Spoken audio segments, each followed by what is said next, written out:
If you've ever had a panic attack on a plane or just panic attacks in general, you're going to want to hear about this story sent in from one of my viewers. So we're going to go through his story step by step, and I'm going to show you exactly what he did to end his panic attacks after 30 years of panic disorder.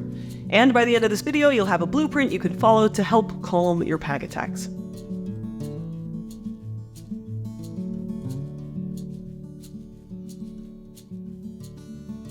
So here's the problem. Most of the advice you've been given about panic attacks backfires. So think about it. You're in this intense panicky state, and everyone tells you that you just need to take slow breaths to calm yourself down. Who's ever teaching people that they should just focus on their breathing while they're having a panic attack, I'm pretty sure you've never had a panic attack in your entire life. And if that actually worked, you wouldn't be here watching this video. The sneaky thing about panic attacks is that the more you try to control your symptoms, the more you accidentally tell your brain that those symptoms are dangerous. And it makes your heart beat faster and your breathing speed up, and you start to feel dizzier and more panicky. But this guy figured it out, and I love how he explains it. So here's what John wrote me. He said, "I have suffered with panic disorder for 30 years, usually triggered by travel. And I've been told over and over again that I needed to learn how to calm myself down. So I learned to meditate, to use breathing techniques. I spent countless hours in therapy. I tried hypnotherapy, EMDR, EFT, etc. But nothing worked completely. I certainly became a more chilled and mindful person, and I got better at managing the symptoms, but I still lived in the fear of the what-ifs, the super panic attack that my skills couldn't control." So John got all the common advice you'd expect about stopping a panic attack, which basically consists of, geez, just calm down, bro. Take a deep breath. And this is like surprisingly common advice, which those of you watching this video already know is unsurprisingly unhelpful with panic disorder. But then John had this realization. So he said, "I had read the advice of running toward and embracing anxiety in the book Dare by Barry McDonough.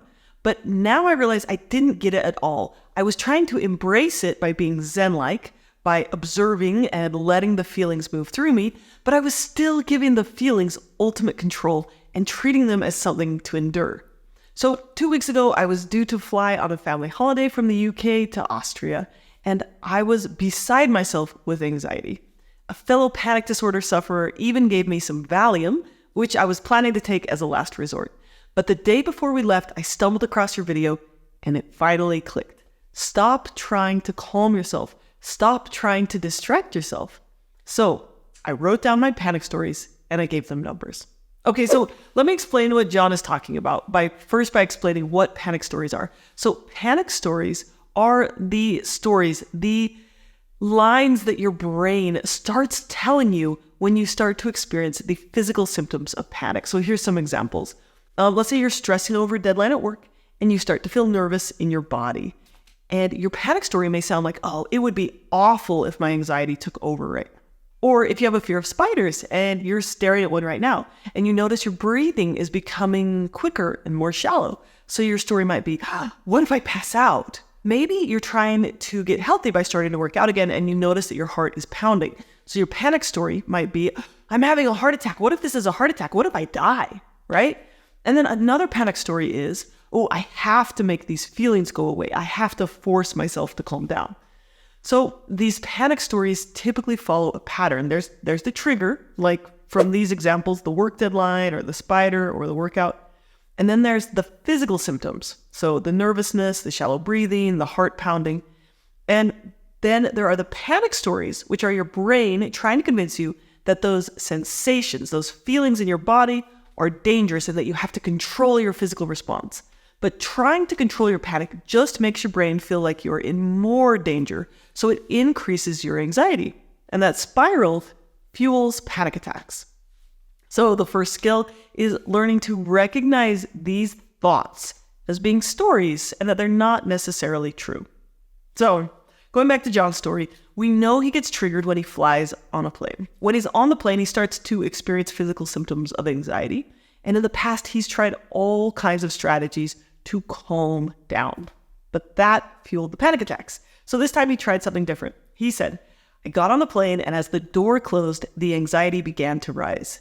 He started thinking, uh-oh, I'm feeling my heart pound. What if I have a panic attack? That would be catastrophic. I have to make myself calm down. But instead of believing that, he just labeled it. He said, this is panic story number 2. And I looked up, turned off my headphones, and I started pumping my legs and tapping my knees, trying to get myself agitated so that I could create this fabled super panic attack. But the more he tried to feel that panic attack, it never came. The anxiety slowly drifted away, and I went back to watching Netflix. So that's the second essential skill. Instead of engaging in a massive struggle with your sensations, trying to force them to go away, you show your brain that you're actually safe by just saying, this is a curious sensation. I can handle feeling my heart pound. I can handle feeling dizzy. Bring it on. Let's see if I can make it more intense. Let's see if I can make my heart pound harder. Let's see if I can make myself dizzier. So if you want to stop panic, you have to be willing to have it. So you can break the cycle of anxiety and panic by just trying to make yourself feel panicky. What you're actually doing is quenching the cycle of accidentally telling your brain that those sensations are dangerous. So that's how John did it. He said, I repeated this exercise every time I felt my panic rising. And when the plane landed, my mind was blown. I had just flown without having a panic attack. How was this even possible? There were more occasions during the holiday when anxiety threatened me with a panic attack, but I dealt with it in the same way. The more I willed it to happen, the more I tried to create it, to grasp that panic attack, the further away it felt. I almost cannot believe it was so simple to confront. All along, it was just a paper tiger. So thank you so much for this video. It sounds trite to say it has changed my life, but it really has. I grieve for the experiences I have missed and the time I have lost to panic disorder, but I can now look to the future with hope. John. So just to summarize, here's what John did. 1, he learned to question his stories about panic, that the physical sensations are dangerous or that feeling panicky is catastrophic. And then number 2, he dropped the struggle to force himself to calm down. And instead, number 3, he said, bring it on by willing himself to have panic symptoms. And by doing that, he showed his brain that these symptoms are actually safe. And doing that stopped the panic attack cycle. This is so cool, John. So thank you so much for sharing your example. If you want to watch the whole series that John was referring to, you can just Google Therapy in a Nutshell Panic Attack playlist, or you can click the link in the description. And that's where I teach the difference between an anxiety attack and a panic attack, how to make space for your sensations, and how to break the cycle of anxiety and panic. And then I've also got 2 extra videos. They're walkthroughs so that you can practice the 2 different approaches to managing panic attacks. And if you found this video helpful and you want to learn more about how your emotions work or how to deal with your own anxiety or depression, be sure to check out my courses, How to Process Emotions or Breaking the Anxiety Cycle. Okay? Hope that's helpful. Take care.